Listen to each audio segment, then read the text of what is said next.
Okay. काल मी तुम्हाला सांगितलं होतं की तुम्हाला फिगर दाखवेल म्हणून. तर ही मल्टीपोलर न्यूरॉनची फिगर आहे. मल्टीपोलर याचा अर्थ काय? त्याला पोल्स जास्त असतात, एकापेक्षा जास्त असतात. तर इथे तुम्हाला दिसतंय की इथे 1 2 3 4 5 6 7 पोल्स याला. ओके, म्हणजे हा जो इम्पल्स आहे हा इम्पल्स अनेक ठिकाणी कॅरी होतोय. ओके, तर अशी ही न्यूरॉनची जनरलाइज फिगर आहे. हा जो पार्ट एवढा याला म्हणतात सोमा. हा ॲक्झॉन हिलॉक आहे दुसरा पार्ट. हा तिसरा ॲक्झॉन आहे. ओके, आणि इथे जे इथे हे टर्मिनल बटन्स आहे किंवा टर्मिनल्स, असे 4 पार्ट याच्यामध्ये असतात. त्या व्यतिरिक्त मी तुम्हाला सांगितलं की सोमामध्ये न्यूक्लियस असतो. इथे न्यूक्लियस दिलेला आहे. ओके, ही सेल बॉडी म्हणजे त्याला सोमा म्हणतात. त्याच्यामध्ये एंडोप्लाझ्मिक रेटिक्युलम असतं, मायटोकॉन्ड्रिया असतो, हा मायटोकॉन्ड्रिया. नंतर गोल्गी ॲपरेटस असतं आणि सोमापासून हे अनेक डेंड्राइट्स निघालेले आहेत. 1 2 3 4 5 6 आणि ते डेंड्राइट्सचं ब्रांचिंग झालेलं आहे. त्या मल्टी ब्रांचिंगमुळे त्याचं रॅमिफिकेशन झालं आहे, भरपूर त्याच्या ब्रँच तयार झालेल्या आहे. सो हे सगळे डेंड्राइट आहे. मग ह्या सोमाला ॲक्झॉनशी जोडणारा जो भाग आहे त्याचा नेकचा पोर्शन म्हणजे हा ॲक्झॉन हिलाक आहे आणि हा ॲक्झॉन आहे. हा ॲक्झॉन नॉन मायलिनेटेड आहे. ओके, याच्यावरती मायलिन शीथ नाही आहे. हा जो ॲक्झॉन आहे हा नॉन मायलिनेटेड आहे किंवा नॉन मेडिलेटेड आहे. आणि मग त्या ॲक्झॉनच्या शेवटी टेलोडेंड्रिया आहेत ह्या सगळ्या. आणि मग ह्या टेलोडेंड्रिया या टार्गेट टिश्यूमध्ये गेलेल्या आहे, म्हणजे मसल्समध्ये गेलेल्या दिसत आहे. हे मसल आहे. हा जो भाग दिसतोय हा मसल्सचा भाग आहे किंवा ग्लँडचा भाग असेल. हा मसल्स दिसत आहे, मसल्समध्ये हे गेलेले आहेत. आणि त्याला तो स्टिम्युलस इकडून इकडे असा वाहत, इकडून इकडे कधीच वाहत नाही. वन वे डायरेक्शन असतं फक्त न्यूरॉनमध्ये स्टिम्युलसची.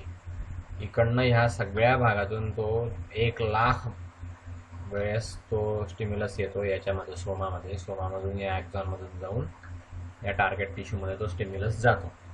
तर सोमाकडून टार्गेट टिश्यूकडे अशा एवढंच याचं डायरेक्शन आहे. ठीक आहे. सो दुसरं, आता हे पहिलं मी तुम्हाला जे स्ट्रक्चर दाखवलं ते नॉन मायलिनेटेड नर्व फायबर होतं. हा मायलिनेटेड नर्व फायबर आहे. कसं काय? तर याच्यामध्ये फरक असा दिसतो तुम्हाला बघा. हा जो ॲक्झॉन आहे या ॲक्झॉनच्या वरती मायलिन शीथ आहे. या मायलिन शीथमुळे हा ॲक्झॉन वेगळा आहे. आणि हे मायलिन शीथ हे 1 2 3 हे मायलिन शीथ आहे. हे मायलिन शीथ असं कंटिन्युअस नसतं, तर असं मध्ये मध्ये मध्ये मध्ये मध्ये मध्ये असतं. आणि याच्यामध्ये जे असतं त्याला नोड्स ऑफ रॅनवीर म्हणतात. हे बघा, नोड्स ऑफ रॅनवीर. आणि हे ॲक्झॉन टर्मिनल्स आहे. बरोबर, या चव्हाण सेल्स आहेत. चव्हाण सेल्सपासून हे शीथ बनलेलं असतं, मायलिन शीथ. फॅटी भाग असतो. तुम्हाला आता पुढे अजून डिटेलमध्ये स्ट्रक्चर येईल. हे सोमा आहे. सोमामध्ये हा न्यूक्लियस आहे. सोमा म्हणजे सेल बॉडी. आणि त्याला हे रॅमिफिकेशन झालेलं आहे. डेंड्राइट्स दाखवलेले बघा. हे डेंड्राइट्स त्याच्या बेसल पार्टशी एकदम जाड असतं आणि पुढे बारीक बारीक बारीक बारीक होत गेलेले असतात. झाडासारखं दिसतंय, ट्री लाईक स्ट्रक्चर दिसतंय. ट्री, हा झाड कसं आहे, ट्री लाईक स्ट्रक्चर दिसतं. So this is a structure of typical neuron. Typical myelinated neuron आहे. ओके, सो असं हे स्ट्रक्चर झालं. ठीक आहे. न आज आपण काय बघणार आहोत, next topic, types of nerve cells. Nerve सेलचे किती किती टाईप्स आहेत. आता हे टाईप्स जे आहेत हे मॉर्फॉलॉजीवरती बेस्ड आहेत. म्हणजे त्यांच्या मॉर्फॉलॉजीच्या अनुषंगाने त्यांचे भाग पाडलेले आहेत. आज परत 11:21 झालेले आहेत रात्रीचे, तेव्हा मी हा व्हिडिओ रेकॉर्ड करायला घेतलेला आहे. त्यामुळे थोडी झोप येते. दुपारी काही झोप नाही, अभ्यास चालू होता. 1-2 वाजता कॉलेजमधूनच आलो, कॉलेजमध्ये गेलो तो सकाळी. ओके. सो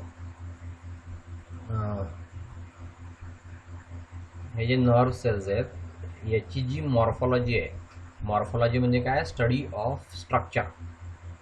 स्ट्रक्चर कसं आहे काय आहे याचा स्टडी सगळ्या मॉर्फॉलॉजीमध्ये केला. तर मॉर्फॉलॉजी 2 प्रकारची असते, एक्सटर्नल मॉर्फॉलॉजी आणि इंटरनल मॉर्फॉलॉजी. बाहेरच्या स्ट्रक्चरचा जो अभ्यास असतो त्याला एक्सटर्नल मॉर्फॉलॉजी म्हणतात, आणि आतमधल्या स्ट्रक्चरचा जो स्टडी असतो त्याला इंटरनल मॉर्फॉलॉजी म्हणतात. तर अशी जी ही मॉर्फॉलॉजी आहे नर्व सेलची, त्या मॉर्फॉलॉजीच्या अनुषंगाने हे जे हे त्याचे टाईप्स पडलेले आहेत. त्याच्या आधी आपण नर्वचे जे टाईप्स पाहिले ते त्याच्या फंक्शननुसार पाहिले. सेन्सरी न्यूरॉन, नंतर मोटार न्यूरॉन, नंतर असोसिएशन न्यूरॉन, हे जे त्याचे टाईप्स पाहिले आपण, हे त्याच्या फंक्शननुसार केलेले टाईप्स आहेत. आणि आता हे जे टाईप्स पाहणार आहोत आपण हे त्याच्या मॉर्फॉलॉजीवरती अनुषंगाने असलेले, मॉर्फॉलॉजीच्या अनुषंगाने असलेले हे टाईप्स आहेत. ओके. तर पहिला टाईप कोणता आहे, अपोलर न्यूरॉन्स. अपोलर न्यूरॉन्स म्हणजे त्याला पोल नसतो, पोलच नसतो म्हणून अपोलर. ओके. याच्यामध्ये डेफिनाईट असे डेंड्रॉन किंवा ॲक्झॉन नसतात अपोलर न्यूरॉनमध्ये, बरोबर. सेल प्रोसेसेस ज्या आहेत ह्या ॲबसेंट असतात. सेल प्रोसेस नसतेच याच्या, सेलला बाहेरच्या बाजूला अशी प्रोसेस नसतेच. ओके. आणि जर समजा असल्या तर त्याचे ब्रांचिंग झालेलं नसतं, रॅमिफिकेशन झालेलं नसतं, फक्त एकच प्रोसेस, एक एक एक एक एक प्रोसेस सगळ्या बाजूने निघालेल्या असतात फक्त, बस. ओके. त्याचा ॲक्झॉन आणि डेंड्रॉन असं याच्यामध्ये भाग पडलेला नसतो त्या प्रोसेसेसच्या. अपोलर न्यूरॉनमध्ये सेलपासून ज्या प्रोसेस निघालेल्या असतात त्याच्यामध्ये ॲक्झॉन आणि डेंड्रॉन असे भाग पडलेले नसतात. त्यात सिंगल छोट्या छोट्या प्रोसेसेस फक्त असतात. त्याच्यामधून नर्व इम्पल्स जो आहे तो सगळ्या बाजूला, सगळ्या डायरेक्शनमध्ये रेडिएट होतो. म्हणजे त्या एका सेलपासून सगळ्या दिशेने नर्व इम्पल्स पास होतो. ओके. तर अशा प्रकारचे हे अपोलर न्यूरॉन कशामध्ये दिसतात, कोणामध्ये दिसतात, ते हायड्रामध्ये दिसतात. आणि रेटिना जे आहे, रेटिना म्हणजे डोळ्याच्या मागचं एक लेयर असते, त्या लेयरला रेटिना म्हणतात. त्या रेटिनावरती आपल्या डोळ्यातून इमेज पडत असते आणि मग आपल्याला दिसतं की बुवा समोर कोण आहे. तर ती जी लेयर आहे डोळ्याच्या आतमध्ये त्या लेयरला रेटिना म्हणतात. त्या रेटिनामध्ये ॲमॅक्राईन नावाच्या सेल्स असतात. त्या ॲमॅक्राईन नावाच्या सेल्स ज्या आहेत त्या अपोलर न्यूरॉन्स आहेत, किंवा हायड्रामध्ये सुद्धा अपोलर न्यूरॉन्स असतात. ठीक आहे. नाव number 2, pseudo unipolar neurons. Pseudo unipolar neurons याच्यामध्ये फक्त ॲक्झॉन असतो आणि स्मॉल प्रोसेसेस डेव्हलप झालेल्या असतात ॲक्झॉनपासून. त्या स्मॉल प्रोसेसेस ज्या आहेत त्या डेंड्रॉनचं काम करतात. ओके. तर सुडो युनिपोलर आहे, याला एकदम युनिपोलर नाही म्हणता येणार, सुडो युनिपोलर आहे, कारण त्याच्यापासून बऱ्याचशा ब्रांचेस स्मॉल प्रोसेसेस निघाल्या असतात आणि डेंड्रॉनचं काम त्या करतात. स्पायनल कॉर्डमध्ये म्हणजे पाठीच्या कण्यामध्ये डॉर्सल रूट जो असतो, डॉर्सल रूट गँग्लिया, तो ह्या सुडो युनिपोलर न्यूरॉन्सचा असतो. ह्याचं एक्झाम्पल आहे. सुडो युनिपोलर न्यूरॉन्स कुठे सापडतात तर dorsal root ganglia of spinal cord. नाव युनिपोलर न्यूरॉन्स. युनिपोलर न्यूरॉन्स हे सिंगल प्रोसेसेस असते यांच्यामध्ये म्हणून त्याला युनिपोलर म्हटलं. एकच प्रोसेस असते म्हणून त्याला युनिपोलर म्हटलेलं आहे. ॲक्झॉन जो याचा तो सायटॉनमधून पास होत असतो. डेंड्राइट्स याच्यामध्ये प्रेझेंट नसतात. युनिपोलर न्यूरॉन जो आहे तो सेंट्रल नर्वस सिस्टीममध्ये, अडल्टच्या सेंट्रल नर्वस सिस्टीममध्ये अगदी क्वचित आढळतो. पण डेव्हलपमेंटल स्टेजेसमध्ये किंवा अर्ली एम्ब्रियॉनिक लाईफमध्ये म्हणजे गर्भावस्थेत किंवा सुरुवातीच्या गर्भावस्थेमध्ये हे युनिपोलर न्यूरॉन्स खूप मोठ्या प्रमाणामध्ये असतात. ओके. अडल्टमध्ये मात्र हे युनिपोलर न्यूरॉन्स जे आहेत ते व्हॅनिश होऊन गेलेले असतात किंवा डिसइंटिग्रेट झालेले असतात. फक्त ते गर्भावस्थेमध्येच आढळतात, अर्ली एम्ब्रियॉनिक लाईफमध्ये. आणि हे जे आहेत हे मेसेनसेफॅलिक न्यूक्लियस जो आहे 5व्या क्रॅनियल नर्व याच्यामध्ये मात्र कायमस्वरूपी दिसतात. काय युनिपोलर न्यूरॉन्स हे कायमस्वरूपी तुम्हाला मेसेनसेफॅलिक न्यूक्लियसमध्ये दिसतात. 5व्या क्रॅनियल नर्वच्या मेसेनसेफॅलिक न्यूक्लियसमध्ये हे कायमस्वरूपी आपल्याला दिसू शकतात. So these are unipolar neurons. Apolar neuron, pseudo unipolar neuron आणि युनिपोलर न्यूरॉन असे 3 पार्ट आपण बघितले. पुढे आहे बायपोलर न्यूरॉन्स. ओके, बायपोलर म्हणजे आता काय, त्याला 2 पोल असतात. पहिलं पाहिलं त्याला पोलच नव्हते, दुसरे पाहिले सुडो सिंगल पोल होता, तिसरं पाहिलं 1 पोल होता, युनिपोलर म्हणजे 1 पोल होता. आता चौथं पाहतोय आपण बायपोलर न्यूरॉन्स म्हणजे 2 पोल असलेले न्यूरॉन्स. सिंगल डेंड्राइट असतो याच्यामध्ये आणि सिंगल ॲक्झॉन असतो. अपोजिट एंडपासून निघालेला असतो. हा सेलच्या अपोजिट एंडपासून ॲक्झॉन निघालेला असतो. असे जे न्यूरॉन्स आहेत हे आयच्या रेटिनामध्ये दिसतात. नंतर ऑल्फॅक्टरी इपिथेलियममध्ये दिसतात आणि गँग्लिया ऑफ 8व्या क्रॅनियल नर्व्समध्ये, 8व्या क्रॅनियल नर्वच्या गँग्लियनमध्ये बायपोलर न्यूरॉन्स हे दिसतात. रेटिनामध्ये पण दिसतात, डोळ्याच्या रेटिनामध्ये. ओके, आणि ऑल्फॅक्टरी इपिथेलियम हे नाकामध्ये असतं. ऑल्फॅक्टरीचा संबंध स्मेलशी आहे, तर ऑल्फॅक्टरी इपिथेलियममध्ये सुद्धा बायपोलर न्यूरॉन असतात. नाव मल्टीपोलर न्यूरॉन्स. मल्टीपोलर न्यूरॉन्स हे मॅमल्समध्ये कॉमनली सापडतात. मल्टीपोलर न्यूरॉन्स, मॅमल्स म्हणजे सस्तन प्राणी. सस्तन प्राणी म्हणजे ज्यांना ब्रेस्ट असतात ते, किंवा ज्यांना असा बाहेरचा कान असतो ते सस्तन प्राणी असतात. मग उंदीर पहा तुम्ही, उंदराला कान असतो असा, तर त्याला आपण मॅमल्स म्हणतो. वटवाघूळ असतो, वटवाघूळ त्याला पण असा कान असतो बाहेरच्या बाजूला, तर तो वटवाघूळ पक्षी नाही आहे, वटवाघूळ मॅमल आहे. ओके, नंतर गाई म्हशींना, वाघ, सिंह, लांडगे यांना पण असा कान असतात, बाहेरच्या बाजूला कान असतो असा. तो कान दिसतो आपण वाघाचा, सिंहाचा, शेळीचा, लांडग्याचा, नंतर जिराफचा, सिंहाचा. ते कान असे ज्यांना बाहेरचे कान आहेत ते सगळे मॅमल्स आहेत, म्हणजे सस्तन प्राणी. ओके, तर या सस्तन प्राण्यांमध्ये असे मल्टीपोलर न्यूरॉन असतात, ज्यामध्ये 1 ॲक्झॉन असतो आणि 2 किंवा जास्त डेंड्राइट्स असतात. सायटॉन जो यांचा पियर शेप असतो. काही मल्टीपोलर न्यूरॉनमध्ये सायटॉन जो आहे तो पियर शेपड असतो. हे सेरेबेलममध्ये दिसतं. सेरेबेलम हा आपल्या डोक्यातल्या ब्रेनचा पार्ट आहे. ब्रेनच्या एका पार्टचं नाव आहे सेरेबेलम.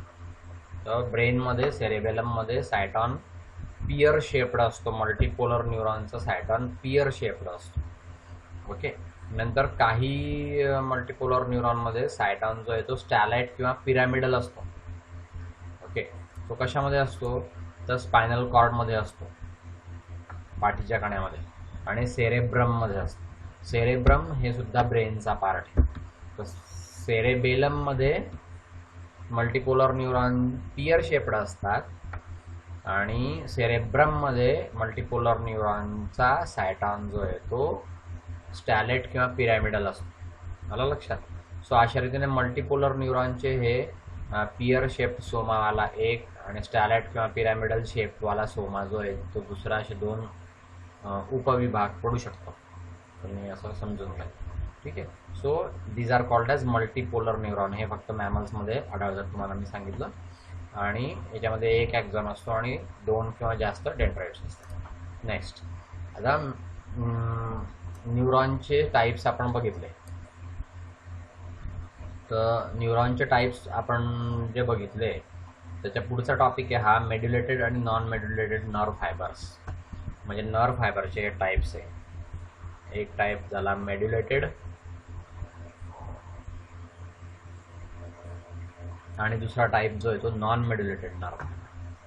आता ह्या दोघांमध्ये काय फरक असतो ते आपण बघूया. ॲक्झॉन जो असतो नर्व फायबरमध्ये, तर बऱ्याचशा ॲक्झॉनमध्ये वरच्या बाजूला शीथ तयार होतं. त्या शीथला कव्हरिंग असं पण म्हणतात. भरपूर ॲक्झॉनमध्ये ते शीथ तयार होतं. तर असं जे शीथ तयार असतं ह्या नर्व फायबरमध्ये, असं शीथ असलेले नर्व फायबर आणि शीथ नसलेले नर्व फायबर असे दोन प्रकार मग त्या वरून पडतात.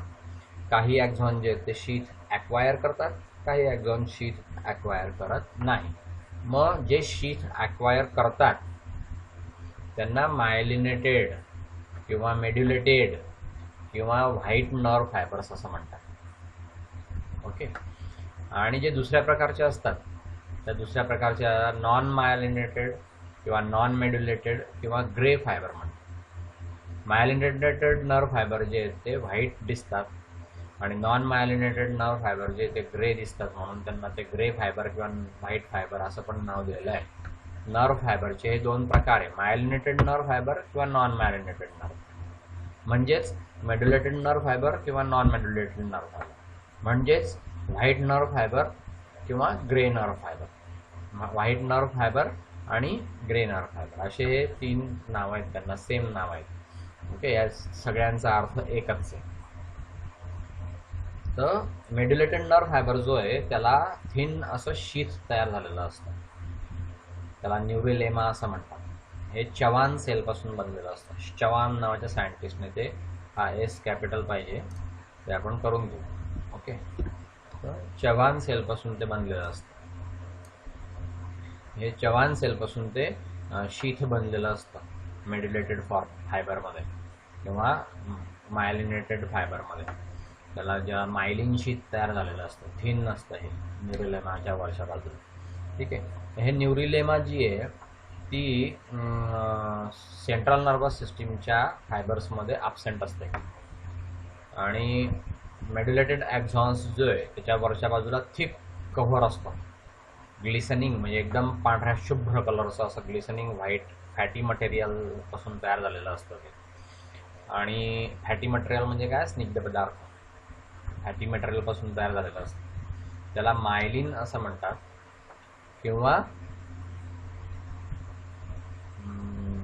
शीथ असं म्हणतात, शीथ मेड्युला असं म्हणतात. हे ॲक्झॉनच्या मध्ये तयार झालेलं असतं, ॲक्झॉन आणि न्यूरोलेमाच्या मध्ये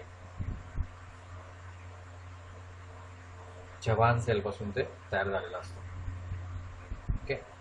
so that is medullated axons. ज्यांना मेड्युला असतो ते मेड्युलेटेड ॲक्झॉन्स. ठीक आहे. नाव नेक्स्ट. आता जे आपण न्यूरोलेमा बघितले तर काही ॲक्झॉनमध्ये असं काही न्यूरोलेमा म्हणजे असा काही फायबर किंवा शीथ नसतं, ते कंटिन्युअस असतं एकदम, मध्ये शीथ त्या कुठेही दिसणार नाही, एकदम कंटिन्युअस असतं. मायलिन शीथ जे ते मध्ये मध्ये इंटरप्टेड असतं आणि त्याच्यामध्ये रेग्युलर इंटरव्हल्स असतात. न्यूरोलेमामध्ये म्हणजे स्मूथ मसल फायबरमध्ये जसं कंटिन्युअस असं शीथ असतं तसं मायलिनेटेड नर्व फायबरमध्ये कंटिन्युअस शीथ नसतं, हे मध्ये मध्ये इंटरप्टेड झालेलं असतं. तर इंटरप्टेड कसं झालं असतं हे मध्ये मध्ये, तर त्याच्यामध्ये नोड्स ऑफ रनवियर्स तयार झालेले असतात. DES पाहिजे, चुकीचं स्पेलिंग दिलं typist. Okay. So nodes of Ranvier's असतात मध्ये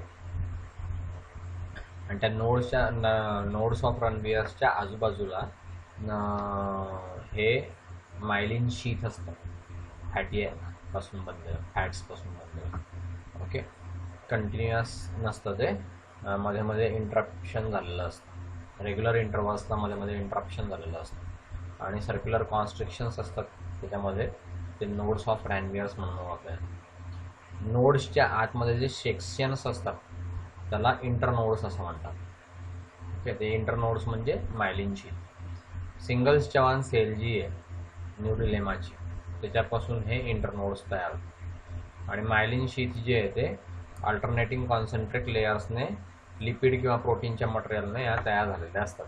कॉन्सन्ट्रिक म्हणजे ज्यांचं सेंटर एकच आहे असं कॉन्सन्ट्रिक, त्याच्यापासून ते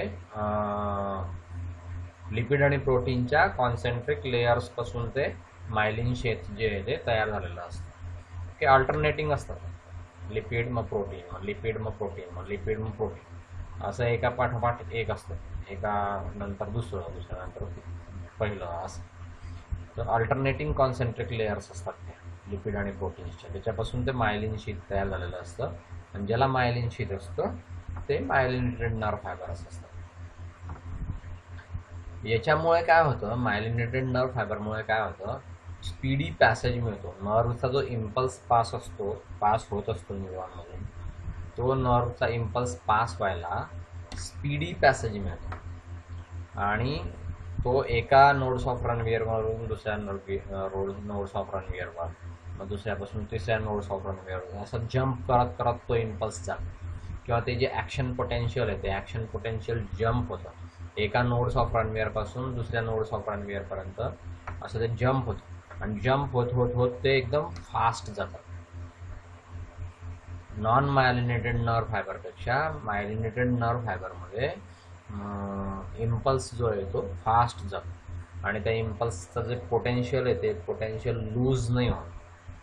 ते पोटेन्शियल तसं राहतं. ओके. कारण त्याच्या आतमध्ये इन्सुलेटिंग मटेरियल असतं. आणि ॲक्झॉनला न्यूट्रिशन पण पुरवण्याचं काम ते करत असतं, मायलिन शीथ. आणि त्या इन्सुलेटिंग मटेरियलवरून मात्र तो मग इलेक्ट्रिक पोटेन्शियल जाऊ नाही शकत. मग ते नोड्स ऑफ रनवियर्सवरती जम्प करत जात असतं. ठीक आहे. त्यामुळे त्या इम्पल्सचा स्पीड जो आहे तो वाढतो. नंतर इम्पल्स हे सेल बॉडीपासून नॉन मेड्युलेटेड फायबर्समध्ये मायलिन शीथ नसल्यामुळे ते सेल बॉडीपासून डायरेक्ट जातात इम्पल्स. ओके. त्याला मायलिन शीथ नसतं. आणि न्यूरिलेमा डायरेक्टली ॲक्झॉनला सराउंड झालेला असतो. ग्रे कलरचे असतात. नॉन मेड्युलेटेड नर्व फायबर जे ते ग्रे कलरचे असतात आणि खूपच स्मॉल असतात. हे लांब नसतात जास्त. ओके. सेल बॉडीपासून इम्पल्स दूर घेऊन जाण्याचं काम हे करत असतात नॉन मेड्युलेटेड नर्व फायबर. ठीक आहे. नॉन मेड्युलेटेड नर्व फायबरमध्ये मायलिन शीथ नसतं. ॲक्झॉनला डायरेक्ट न्यूरिलेमा सराउंड झालेली असते, गुंडाळलेली असते आणि ग्रे कलरचे हे असतात. अशा रीतीने हे नॉन मेड्युलेटेड नर्व फायबर आहे. तर अशा रीतीने आपण मेड्युलेटेड नर्व फायबर आणि नॉन मेड्युलेटेड नर्व फायबर यांचे टाईप्स बघितले. मेड्युलेटेड नर्व फायबर आणि नॉन मेड्युलेटेड नर्व फायबरमध्ये काय फरक असतो हे मी तुम्हाला सांगितलं. नाव आपण नेक्स्ट टॉपिक जो आहे तो फंक्शन्स ऑफ नर्व टिश्यू. फार इम्पॉर्टंट टॉपिक आहे. 4 मार्काचा क्वेश्चन्स नेहमी येऊ शकतो कायमस्वरूपी, कारण एकदम इम्पॉर्टंट टॉपिक आहे. Functions of nerve tissue. Nerve टिश्यूचे फंक्शन काय असतं आपल्या बॉडीमध्ये, नर्वस सिस्टीम ही काय काम करतो हे याच्यामध्ये सांगितलेलं आहे. ओके. सो नर्वस टिश्यूचे फंक्शन काय आहेत ते आपण पाहूया. पहिलं, to sense the stimuli. To sense the stimuli म्हणजे स्टिम्युलाय जे आहे ते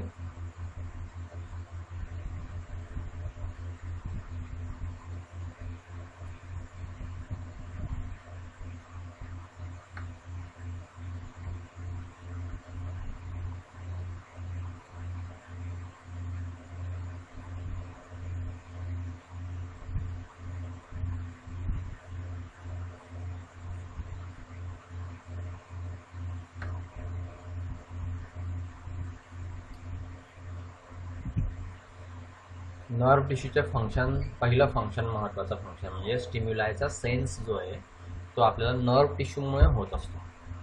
म्हणजे आपल्याला टाचणी टोचली तर, आपल्याला एखादा बॉम्बचा आवाज ऐकू आला तर, आपल्याला एखादा साप दिसला तर, आपल्या तोंडावरती कोणी मिरची ठेवून दिली तर, आणि आपल्याला जर कोणी गुलाबाचा सेंट अत्तर जे आहे ते आपल्या कपड्याला लावलं तर आपल्याला जो हा वास येतो किंवा शब्द ऐकू येतो किंवा डोळ्यांना काही दिसतं किंवा स्किनला काही टच होतो आणि जिभेला काहीतरी चव जाणवते, हे जे सगळं जाणवतं आपल्याला, ही जाणीव जी आहे ही या सेन्स ऑर्गनपासून होत असते. आणि ह्या सेन्स ऑर्गनपासून ती जाणीव जी आहे ती नर्व्हस सिस्टीममुळे, ब्रेनमुळे, स्पायनल कॉर्डमुळे आपल्याला होत असते. ओके, तर नर्व्हस टिश्यूचं, नर्व्हस सिस्टीमचं हे सगळ्यात मेन फंक्शन आहे की आपल्या शरीरामध्ये होणाऱ्या संवेदना जाणून घेण्याचं काम करणे. खूप मोठा हा आपल्या शरीराचा भाग आहे. ह्या संवेदनांमुळे आपल्याला शब्दस्पर्श, रूप, रसगंध याच्या मागे माणूस धावत असतो, जन्मभर धावत असतो. कोणी चांगलं बोललं की त्याला खूप चांगलं वाटतं, कोणी अपमान केला तर त्याला लगेच खूप वाईट वाटतं. चांगलं चोखट एकदम छान अन्न दिलं तर त्याला बरं वाटतं, आणि रूखं सुखं शिळं पाकं जर दिलं तर त्याला खूप वाईट वाटतं. खायला नाही मिळालं तर त्याला खूप वाईट वाटतं. चांगले शब्द कोणी बोलले तर फार चांगलं वाटतं, अपमान केला तर खूप वाईट वाटतं. त्याच्यासमोर जर त्याला चांगले कपडे लत्ते नसले आणि फाटके तुटके कपडे लत्ते असले, त्याला राहायला चांगलं घर नसलं, त्याचं रूप एकदम कुरूप जर असलं तर त्याला खूप वाईट वाटतं, आणि तो जर रूपवान असलं तर त्याला खूप चांगलं वाटतं. हे सगळं वाटणं जे ह्या सेन्स ऑर्गन्समुळे चालू असतं. सेन्स ऑर्गनपासून माणूस जितकं दूर होईल तितकं त्या माणसाची उन्नती खूप मोठ्या प्रमाणामध्ये होईल. शब्दस्पर्श, रूप, रसगंध याच्यामध्ये अटकून न राहता मोकळं जो होतो तो महान बनतो. तर हे सेन्स ऑर्गन्स आपल्या शरीराला कंटिन्युअस स्टिम्युलस पुरवण्याचं काम करत असतात. ते नर्वस सिस्टीममुळे आपल्याला ते स्टिम्युलस, आपण कान कितीही असे दाबून जरी घेतले तरी बॉम्बचा आवाज ऐकू यायचा तो येतोच, किंवा गाड्यांचे हॉर्न खूप ऐकू यायचे ते येतातच.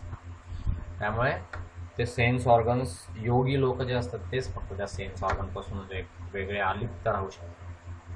ओके, सो स्टिम्युलाय जे आपल्याला मिळतात त्या स्टिम्युलायला सेन्स करण्याचं काम जे आहे ते नर्वस सिस्टीम करतं. ते इंटरनल स्टिम्युलाय असतात किंवा एक्सटर्नल स्टिम्युलाय असतात. आपल्या पोटामध्ये जर समजा काही गडबड झाली, गॅसेस बिसेस झाले, तर आपल्याला ते जाणवतं, तर तो इंटरनल स्टिम्युलाय आहे.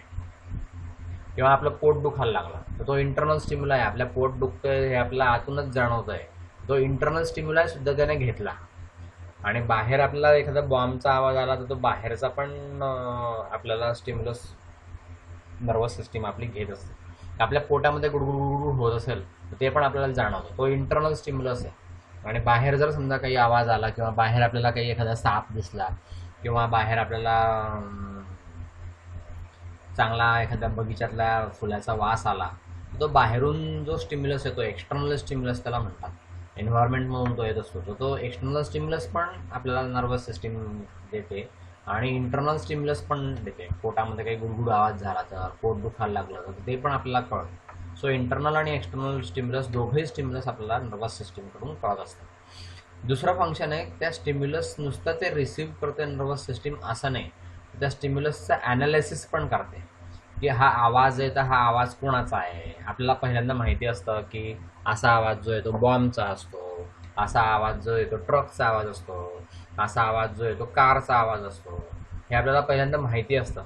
मग एखादा आवाज आला तर मग आपली नर्वस सिस्टीम जी आहे ती कम्पेअर करून पाहते की हा असा आवाज आहे का, नाही असा नाही आहे, हा त्या ट्रक असा आवाज नाही आहे, हा दुसराच आवाज आहे. मग असा आवाज आहे का, हा असा आवाज आहे. मग हा आवाज कोणाचा आहे, आपण आधी ऐकला होता कारचा आहे, मग तो म्हणतो हा कारचा आवाज.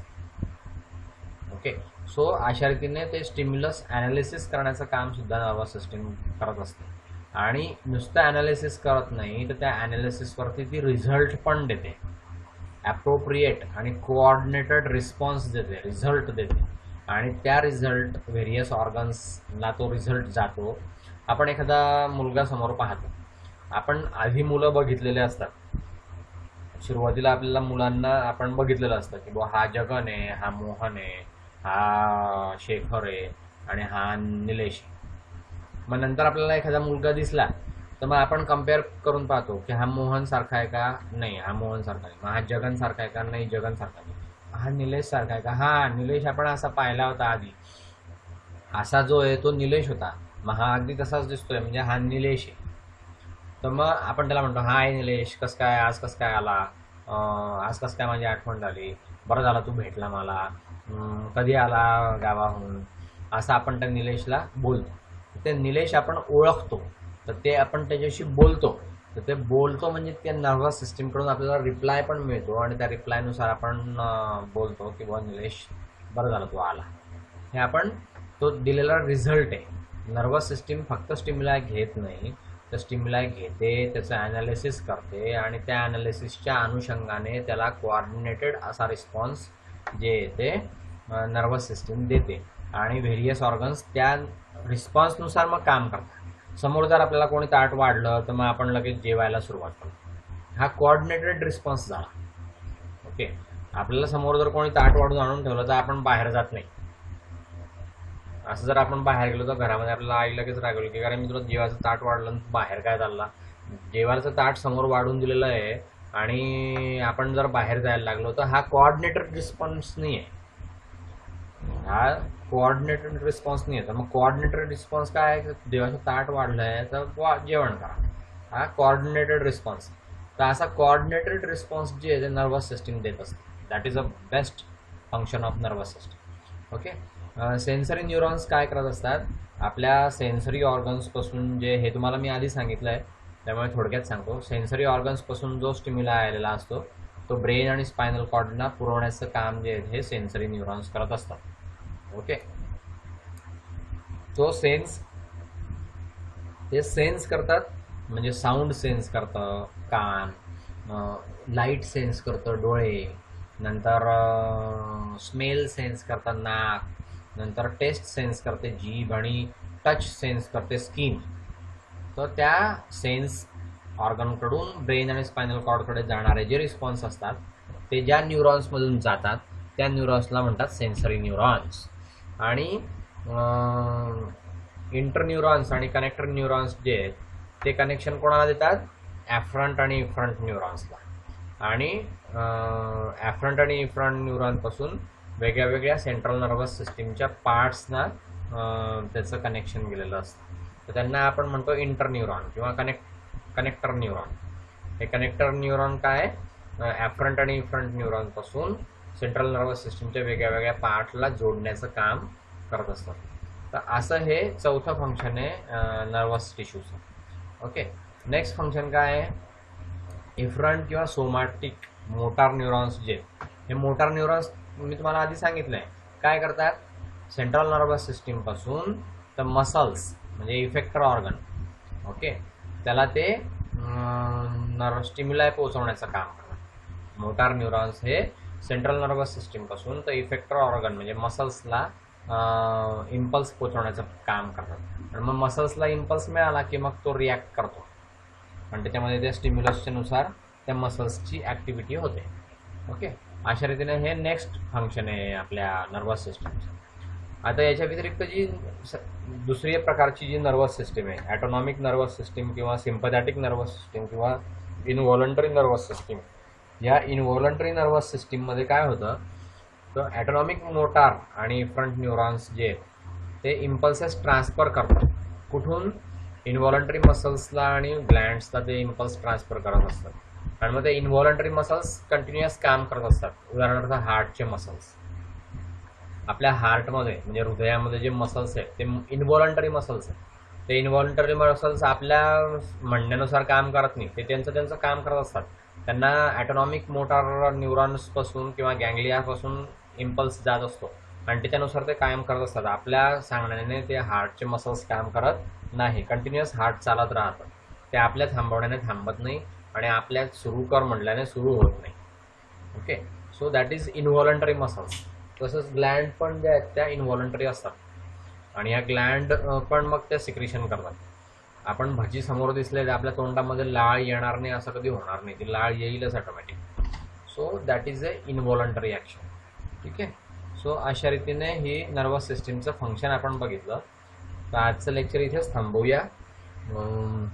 उद्याच्या दिवशी आपल्याला रेस्टिंग मेम्ब्रेन पोटेन्शियल आहे. बहुतेक उद्या मी व्हिडिओ बनवेल की नाही सांगता येत नाही.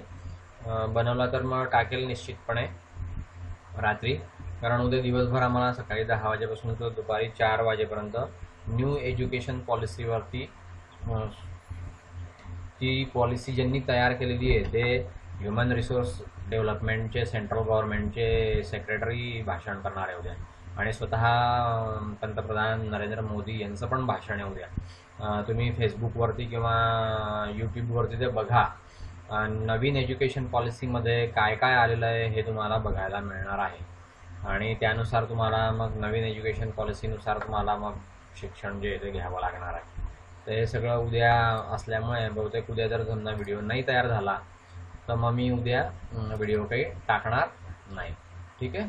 सो आज आपण थांबूया. Good night.